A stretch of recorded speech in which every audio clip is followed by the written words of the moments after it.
உங்களுடைய முடி அடர்த்தியாக காடு போல் கொத்து கொத்தாக வளரும். முடி கொட்டவே கொட்டாது. முதியோர் கூந்தல் அப்படின்ற ஜெவரி கொடி அப்படின்ற இந்த மூலிகை பயன்படுங்க.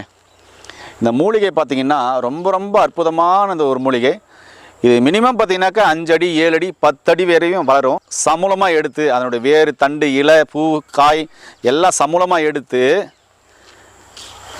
மிக்சியில் போட்டு இல்லைன்னா உரலில் போட்டு இடிக்கணும். இங்கே பாருங்கள், மேலே இருக்குது பாருங்கள், உரலில் போட்டு இடிக்கணும். இடித்து ஒரு 1 லிட்டர் தேங்காய் எண்ணெய்க்கு என்ன பண்ணுங்க, தேவையான அளவு இதை போட்டு சிம்மில் வச்சு நல்லா கொதிக்க விடுங்க. கொதிக்க விட்டு நல்லா கொச்சதுமே இறக்கி வச்சு 3 நாள் அப்படியே ஸ்டோரேஜ் பண்ணி வச்சுருங்க. 4ஆவது நாள் வடிகட்டி ஒரு கண்ணாடி இதில் ஸ்டோரேஜ் பண்ணி வச்சுக்கோங்க. பண்ணி வச்சுட்டு நைட்டில் ஆண்கள் பெண்கள் இருப்பாலுமே நைட்டில் இந்த ஆயில் அப்ளை பண்ணிக்கோங்க. பெண்கள் வந்து நைட்டில் ஆயில்